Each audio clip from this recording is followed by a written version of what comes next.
Hello बच्चों, नमस्कार, good evening, आदाब, सत श्री अकाल। कैसे हैं आप सब लोग? आशा है कि सब लोग आप ठीक होंगे। ऐसा लगता है कि ईसीबी कर्मचारी चयन मंडल का विवादों से गहरा नाता है। अभी हाल ही में ईसीबी ने वर्ग 3 एमपी टेट की चयन परीक्षा के लिए विज्ञापन अनाउंस किया है और उसके साथ ही विवाद शुरू हो गए हैं। कल शुक्रवार 18 तारीख से इसका फॉर्म बनना भी शुरू हो गए और ये परीक्षा फिर विवादों के साए में आ गई है। इस बार वर्ग 3 का जो विज्ञापन जारी किया है ईसीबी ने, उसमें व्यापक बदलाव किए हैं। जबकि परीक्षा 31 अगस्त से आरंभ होनी है, 18 जुलाई से फॉर्म भरना शुरू हुआ है, 1 अगस्त तक फॉर्म भरे जाएंगे। इतने कम समय को देते हुए ईसीबी ने व्यापक फेरबदल कर दिया इस परीक्षा को, जिससे प्रदेश के लाखों बेरोजगार युवाओं की फौज परेशान है, किंग कर्तव्य विमूढ़ हो गई है।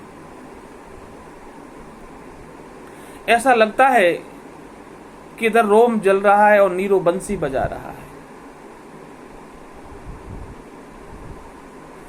आप देखिए, इस बार विज्ञापन के अनाउंस होने के बाद कई हजार छात्र भोपाल में लोक शिक्षण संचालनालय पहुंचे कल, और वहां पर जो ईसीबी के डायरेक्टर हैं, ईसीबी के जो डायरेक्टर हैं मिस्टर मालवीय, उन्होंने कहा है कि मैं इसकी पता करता हूं कि क्या बदलाव हुए हैं। उनको फिर से जो है साकेत मालवीय जी हैं, उन्होंने कहा है कि इसका हम पुनः परीक्षण करवाते हैं। अब इसके क्या मायने समझे जाएं कि जो परीक्षा 31 अगस्त को आरंभ होने वाली है और मालवीय जी कह रहे, साकेत मालवीय जी कह रहे हैं इसका हम परीक्षण करवाते हैं। क्या पहले हम इसकी योजना नहीं बना सकते थे? इतना बड़ा ईसीपी विभाग जो मध्य प्रदेश में इतनी बड़ी बड़ी परीक्षाओं का आयोजन कराता है, क्या ये सब अधिकारी भांग खाए हुए बैठे हैं?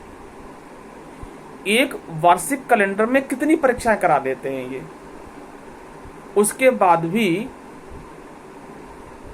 सिलेबस डिसाइड नहीं कर पाते, सिलेबस के बाद परीक्षा प्रॉपर नहीं करा पाते, 100 क्वेश्चन प्रॉपर नहीं बना पाते, उसमें से भी 10-5 क्वेश्चंस में मिस्टेक ही होती है। अगर इनसे नहीं हो रहा है तो फिर इनको वहां बैठाना क्यों गया है? ऐसी पिछले कई सालों से मैं देख रहा हूं कि ऐसी कोई परीक्षा नहीं हो पा रही है जो प्रॉपर 1 शॉट में हो जाए। पहले विज्ञापन नहीं आता, विज्ञापन आता है तो परीक्षा आयोजित होने में दिक्कत आती है, परीक्षा अगर आयोजित हो जाती है तो परिणाम आने में दिक्कत आती है। अब तो अधिकांश परीक्षाओं के निर्णय हाई कोर्ट से हो रहे हैं। अरे भैया, हाई कोर्ट का ये काम है कि अन्ना परीक्षा परिणाम अनाउंस करे। फिर ये ईसीबी क्या कर रही है? नाम बदल देने से पाप नहीं धुलेंगे ईसीबी के। व्यापम की जगह आप कर्मचारी चयन मंडल रख देंगे तो उसका पाप धुल जाएंगे। इस बार ये परीक्षा कई कारणों से विवादित होती जा रही है। क्या क्या विवादित कारण है, मैं आपको बताता हूं। सबसे पहला बदलाव जो इन्होंने किया है, पात्रता को लेकर है। अब जो बच्चे डीएड की परीक्षा के अंतिम वर्ष में बैठ रहे हैं, उनको पात्र नहीं माना जा रहा है। ईसीबी का कहना है कि 1 अगस्त तक परीक्षा परिणाम आ जाना चाहिए, वो ही शामिल हो पाएंगे। अब भले लोग इस बार जो परीक्षा हुई लास्ट ईयर की, उनके परिणाम 1 अगस्त तक आने की संभावना ही नहीं है, तो वो बच्चे परीक्षा नहीं दे सकते। पहला बदलाव। दूसरा बदलाव भाषा को लेकर किया गया है। अभी तक भाषा 1 और भाषा 2 में हिंदी, अंग्रेजी, उर्दू और संस्कृत होते थे। इसमें से बच्चे विकल्प चुन लेते थे, लेकिन इस बार ईसीबी ने केवल 2 ही विकल्प रखे, इंग्लिश और भाषा 1 और भाषा 2 हिंदी। उर्दू और इंग्लिश हटा दी। चलो बात हटाने की भी नहीं है, आप हटा देते, लेकिन ये पहले से तो बताना चाहिए था आपको कि हम सिलेबस ये चेंज करने वाले हैं। अब 30 दिन पहले आप बता रहे हो।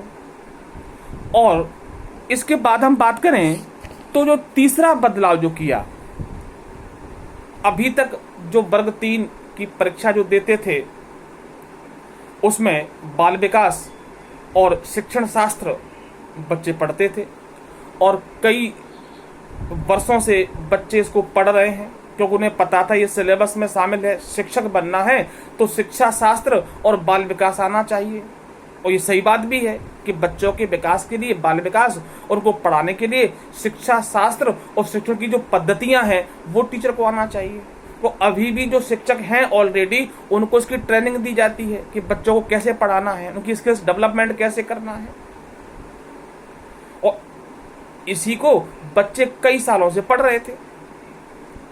अब अचानक ईसीबी का तुगलकी फरमान जारी हुआ कि भैया अब ये नहीं पढ़ना आपको, अब क्या पढ़ना है आपको, विज्ञान पढ़ना है और सोशल साइंस एसएसटी पढ़ना है। अरे हमारे यहाँ के बच्चे पढ़ने से नहीं डरते, वो तो रॉकेट साइंस भी पढ़ लेंगे, बट आप उसको पहले बता तो दीजिए कि पढ़ना क्या है। 30 दिन पहले आप बता रहे हैं कि अब आपको शिक्षा शास्त्र नहीं पढ़ना, विज्ञान पढ़ना है, एसएसटी पढ़ना है। क्या विज्ञान और एसएसटी ऐसे विषय हैं जिनको आप 30 दिन में पढ़ सकते हैं? आप मुझे बता दीजिए ऐसा कौन सा बालक होनहार छात्र है जो 30 दिन में विज्ञान और एसएसटी पढ़ ले। यकीन मानो मैं 98 से अध्यापन कार्य कर रहा हूं, और 98 से जब मैंने अध्यापन कार्य किया है तब से मैं एसएसटी पढ़ रहा हूं। हिस्ट्री, ज्योग्राफी, इकोनॉमी, पॉलिटी, और भी सब्जेक्ट आते हैं इसमें, मैं इन 4 की बात कर रहा हूं। हिस्ट्री पढ़ते पढ़ते मैं खुद इतिहास बन गया, बट मेरा इतिहास अभी तक खत्म नहीं हुआ। और ये कह रहे हैं कि 30 दिन में आप इतिहास पढ़ लीजिए, 30 दिन में आप संविधान पढ़ लीजिए, पॉलिटी पढ़ लीजिए, इकोनॉमी पढ़ लीजिए, ज्योग्राफी पढ़ लीजिए, और हिस्ट्री में भी वर्ल्ड हिस्ट्री का भी पार्ट रखा हुआ है, और विज्ञान में फिजिक्स, केमिस्ट्री, जूलॉजी और बॉटनी, ये सब पढ़ लीजिए 30 दिन में। How possible?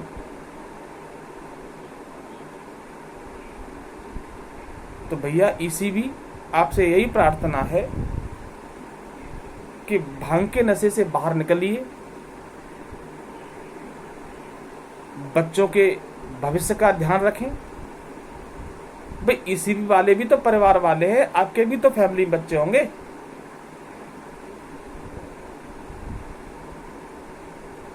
शिक्षक बनना या कोई भी जॉब प्राप्त करना एक युवा का सपना होता है, और तुम उस सपने को इस तरह रौंद रहे हो, इस तरह तोड़ रहे हो। एक तो परीक्षा टाइम पे नहीं करा पाते, परीक्षा टाइम पे कराते हो तो प्रॉपर क्वेश्चन पेपर सबसे सेट नहीं कर पाते, सेंटर प्रॉपर नहीं दे पाते। कोई बच्चा ग्वालियर का है तो सेंटर आप भोपाल देते हो, भोपाल का है तो उसको ग्वालियर दे देते हो। क्या माजरा है यार। तो नशे से बाहर निकलिए, प्रॉपर चेतना में आइए। ये बच्चे ही देश का भविष्य हैं, और इनका वर्तमान खराब होगा तो देश का और प्रदेश का भविष्य भी सुरक्षित नहीं होगा। और उसमें भी ये शिक्षक बनने वाले हैं। भविष्य का निर्माण इन्हीं बच्चों के हाथ में है।